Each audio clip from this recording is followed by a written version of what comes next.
जय जोहार, नमस्कार। दैनिक छत्तीसगढ़ चैनल देख रहे हैं आप और छत्तीसगढ़ प्रदेश की आज की सभी प्रमुख बड़ी खबरों को एक एक करके हम आपको विस्तार से बताएंगे। इससे पहले अगर आप छत्तीसगढ़ प्रदेश के हैं, छत्तीसगढ़ समाचार ठीक इसी प्रकार रोजाना देखना चाहते हैं तो नीचे लाल कलर का सब्सक्राइब बटन दिया है, जिसे दबाकर इस चैनल को आपको सब्सक्राइब करना है। सबसे पहले बड़ी खबर है, छत्तीसगढ़ में अगले आने वाले 2 दिनों में कड़ाके की ठंड पड़ने वाली है, अनुमानित बताया गया है। दिन का तापमान भी सामान्य से नीचे रहने की भरपूर संभावना है। ठंड में बढ़ोतरी का सिलसिला आगे भी जारी रहेगा। दरअसल छत्तीसगढ़ में उत्तर पूर्व से आ रही हवाओं की वजह से प्रदेश में कड़ाके की ठंड पड़ने लगी है।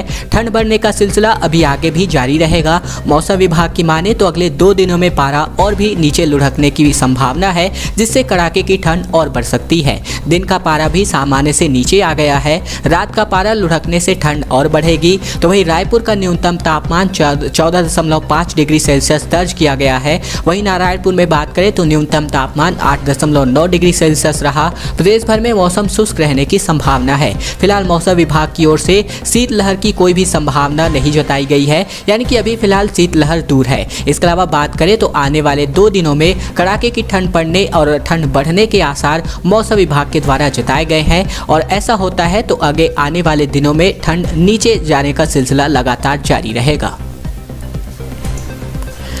प्रॉपर्टी टैक्स के साथ चुपचाप यूजर चार्ज वसूला जा रहा है आम पब्लिक से। शहर में 3,04,000 मकान है, जिनमें से 2.5 लाख लोग टैक्स दे रहे हैं। बता दें, नगर निगम ने पिछले साल विरोध की वजह से यूजर चार्ज को प्रॉपर्टी टैक्स में नहीं जोड़ा, लेकिन इस बार इस साल संपत्ति कर में पर्ची में ही चुपचाप यूजर चार्ज जोड़कर घरों में बिल भेज दिया गया है। जो लोग पुरानी पर्ची लेकर पहुंच रहे हैं, निगम का अमला मौके पर ही उनमें यूजर चार्ज की राशि जोड़कर टैक्स पटाने के लिए कह रहा है। नया बिल बनाने वाले ऑनलाइन सिस्टम में भी यूजर चार्ज पहले से ही जोड़ दिया गया है। लोगों पर बोझ को ऐसे समझ सकते हैं कि अगर किसी का मकान 1000 वर्ग फीट तक का है तो उसे प्रॉपर्टी टैक्स के अलावा अब सालाना 480 रुपए, और 1000 वर्ग फीट से अगर ज्यादा है तो 840 रुपए अधिक देने पड़ेंगे। यूजर चार्ज को लेकर निगम अफसरों और जनप्रतिनिधियों के बीच लंबे समय से खींचतान चल रही है।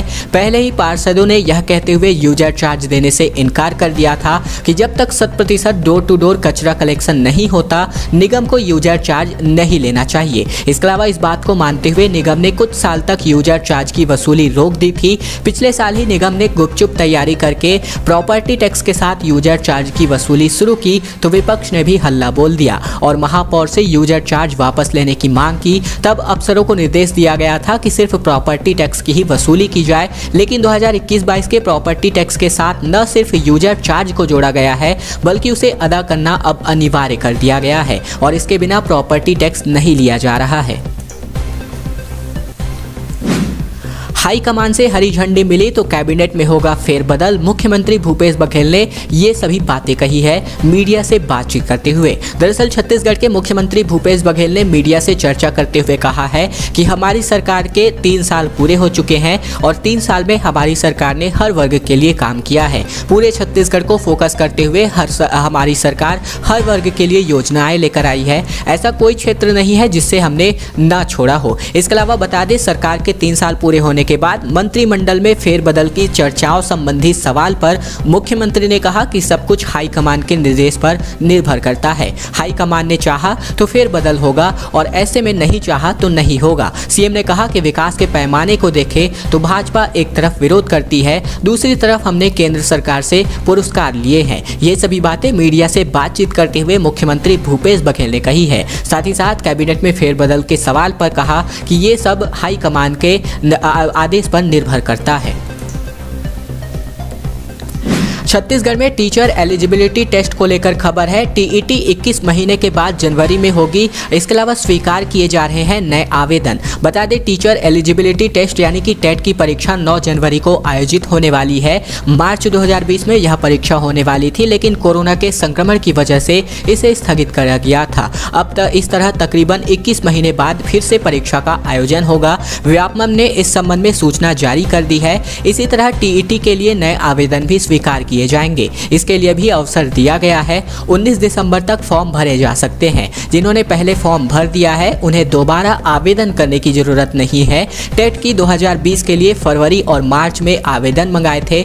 मार्च 2020 में ही परीक्षा का शेड्यूल यानी कि समय सारणी जारी हो गया था, लेकिन कोरोना संक्रमण की वजह से परीक्षा को स्थगित करना पड़ा। ऐसे में शिक्षण संस्थान पूरी तरीके से बंद रहे, इस वजह से टेट की परीक्षा नहीं हुई। 2021 में भी कोरोना को लेकर स्थितियां पूरी तरीके से सामान्य नहीं रही, इस वजह से परीक्षा का आयोजन नहीं किया गया। अगस्त में स्कूल और कॉलेज खुले, इसके बाद व्यापमं से प्रवेश की परीक्षाएं और कुछ भर्ती परीक्षा का भी आयोजन किया गया और इसी कड़ी में टेट के आयोजन की तैयारी हो रही है। अफसरों का कहना है कि 9 जनवरी को टेट की परीक्षा का आयोजन होगा और ऐसे उम्मीदवार जिन्होंने पहले भी इसके लिए आवेदन किया है उन्हें दोबारा फॉर्म भरने की जरूरत नहीं पड़ने वाली है। टेट की वैधता अब आजीवन कर दी गई है, ये बात भी अब जरूर जान लीजिए।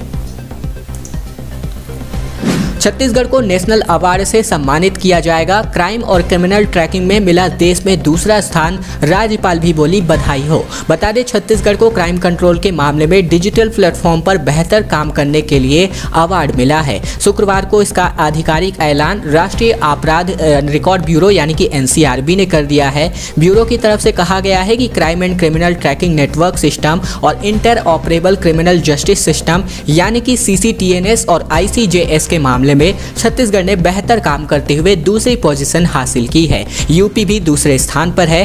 पहले नंबर पर ओडिशा तो वहीं तीसरे नंबर पर मध्य प्रदेश है, यानी कि कंबाइंड रूप से उत्तर प्रदेश और छत्तीसगढ़ को दूसरे स्थान पर रखा गया है। राज्यपाल अनुसुईया उइके ने भी इस मौके पर सोशल मीडिया के जरिए अपना बधाई संदेश जारी किया है। राज्यपाल की तरफ से कहा गया है कि गृह मंत्रालय द्वारा छत्तीसगढ़ को crime and criminal tracking network और साथ ही साथ inter operable criminal justice system में उत्कृष्ट कार्य प्रदर्शन के लिए पुरस्कृत किया जाना हम सभी के लिए प्रसन्नता का विषय है। छत्तीसगढ़ पुलिस को इस उपलब्धि के लिए हार्दिक बधाई और शुभकामनाएं। ये सभी बातें राज्यपाल अनुसुईया उइके ने कही हैं।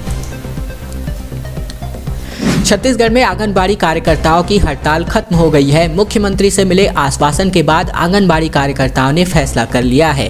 6 सूत्री मांगों को लेकर 10 दिसंबर से चल रही आ रही आंगनबाड़ी कार्यकर्ताओं की हड़ताल मुख्यमंत्री से मिले आश्वासन के बाद खत्म हो गई। प्रदेश भर की आंगनबाड़ी कार्यकर्ताओं ने अपनी मांगों को लेकर 10 दिसंबर से धरना प्रदर्शन शुरू किया था।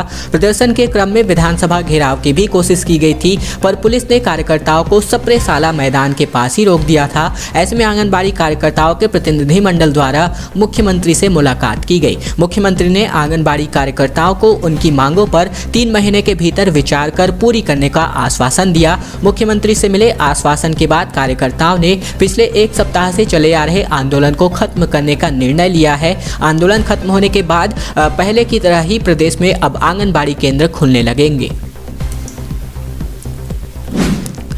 बस्तर और कोंडागांव के 284 कांस्टेबल प्रमोट हुए हैं। पदोन्नति की सूची जारी करके बनाए गए हैं हेड कांस्टेबल। संभाग के 1050 सिपाहियों का भी प्रमोशन होने जा रहा है। छत्तीसगढ़ के बस्तर संभाग में पुलिस विभाग ने जवानों की पदोन्नति का सिलसिला लगातार जारी है। प्रधान आरक्षकों की पदोन्नति के बाद अब आरक्षकों के प्रमोशन की सूची जारी कर दी गई है। संभाग के कोंडागांव और बस्तर जिले के कुल मिलाकर 284 आरक्षकों को प्रधान आरक्षक के पद पर पदोन्नत किया गया है, जिनमें बस्तर जिले के 154 तो वहीं कोंडागांव जिले के 130 आरक्षक शामिल हैं। बताया जा रहा है कि संभाग के बस्तर, कोंडागांव, नारायणपुर, सुकमा, कांकेर, बीजापुर और दंतेवाड़ा इन 7 जिलों के कुल मिलाकर 1050 आरक्षकों का प्रमोशन होना है, जिनमें से शुक्रवार को 2 जिलों की सूची जारी कर दी गई है, तो वहीं अन्य 5 जिलों के लिए सूची आने वाले 1 से 2 दिन के अंदर जारी कर दी जाएगी। दंतेवाड़ा में मालगाड़ी के 17 डिब्बे डीरेल हुए हैं। किरंदुल जगदलपुर रूट पर पूरी तरीके से यह रूट बाधित हो गया है।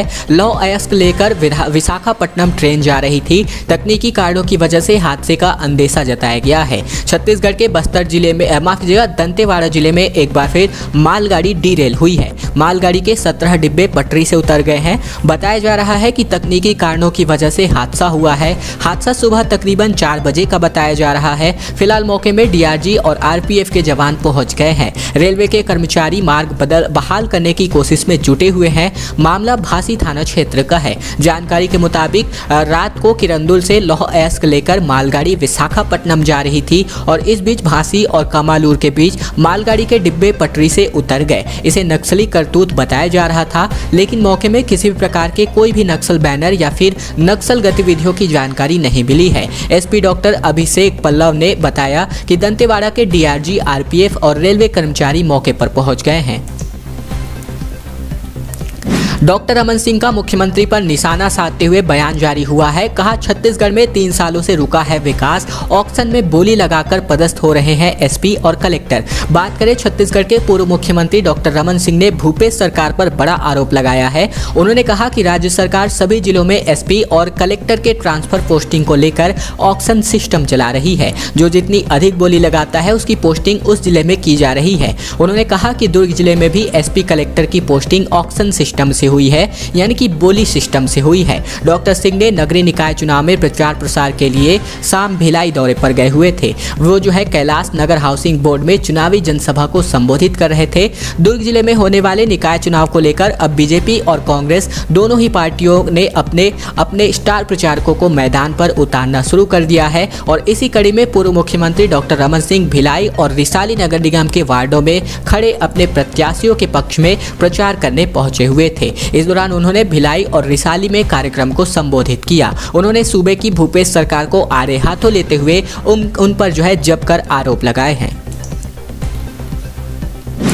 मुख्यमंत्री का ऐलान किया गया है। कांग्रेस अगर जीतती है तो मेयर पिछड़ा वर्ग से होगा।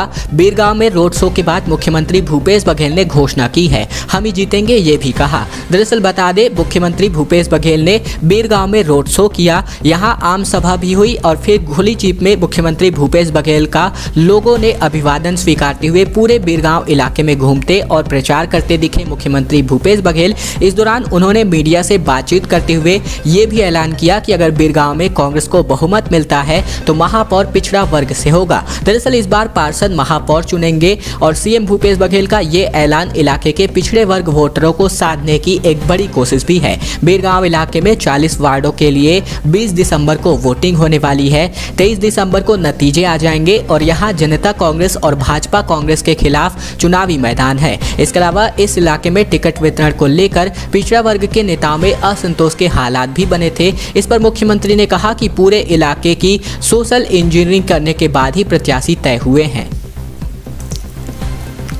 दुर्ग में छात्राओं ने एक दूसरे पर बरसाए डंडे, भरी भीड़ के सामने दी गालियां, लात घूसे भी चले। प्रिंसिपल बोले, पहली बार ऐसा देखा झगड़ा। दरअसल बता दें, दुर्ग साइंस कॉलेज के अंदर छात्राओं के बीच झगड़े का वीडियो सामने आया है। वीडियो में भरी भीड़ के सामने 2 लड़कियां आपस में एक दूसरे को गंदी गंदी गालियां देते हुए लात घूसे और डंडे बरसा रही हैं। वीडियो में स्पष्ट रूप से देखा जा सकता है कि उनकी साथी भी उन्हें समझाती है, मगर वह किसी की नहीं सुन रही, बल्कि एक जगह से दूसरी जगह जाकर जमकर मारपीट रही हैं। इधर जब कॉलेज के प्रिंसिपल आर्यन सिंह ने दोनों को लड़ते देखा तो उनकी क्लास लगाई गई। दोनों को अल्टीमेटम नोटिस जारी कर दिया गया है कि यदि आगे इस तरह की घटना होती है तो दोनों को निष्कासित कर दिया जाएगा। प्रिंसिपल का कहना है कि उन्होंने अब तक की नौकरी में पहली बार लड़कियों को इस तरह झगड़ा करते देखा है। दोस्तों, खबर इसलिए महत्वपूर्ण हो जाती है क्योंकि शिक्षा के मंदिर में इस प्रकार के हालात बनना ये कोई आम बात नहीं है।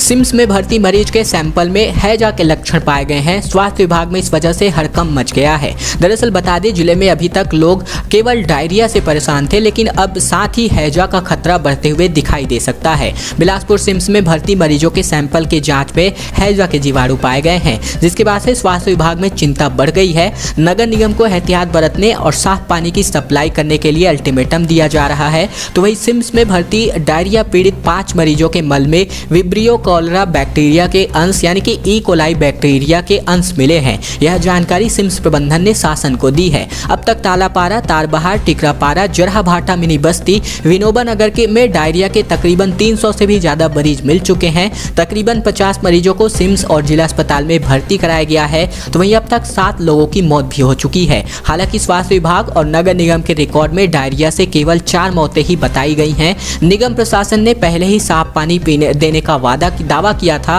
हालांकि बाद में इन इलाकों में दोबारा से सैंपल लेकर जांच कराई गई, जिनमें से 5 जगह की रिपोर्ट जो है दूषित पाई गई है। डायरिया फैलने की वजह से पहली बार पानी का सैंपल लेकर जांच की गई है। दोस्तों, आज की खबरों का सिलसिला बहुत ही बस यहीं तक का था। वीडियो अगर आपको पसंद आया तो इस वीडियो के नीचे लाइक बटन है, जिसे दबाकर इस वीडियो को आपको बहुत ही छोटा सा लाइक कर देना है। नीचे लाल कलर का सब्सक्राइब बटन भी दिया है, जिसे दबाकर इस चैनल को आपको सब्सक्राइब करना है। और सब्सक्राइब करने का काम इसलिए आपको कर लेना है ताकि हम जो भी प्रतिदिन वीडियो अपलोड करते हैं छत्तीसगढ़ के समाचार की, वो बिना किसी रुकावट आप तक सीधे पहुंचती रहेंगी। तो चैनल को सब्सक्राइब करने का ये छोटा सा काम आप लोगों को जरूर से कर लेना है। नीचे लाल कलर का बटन दिया है, उसको दबाकर।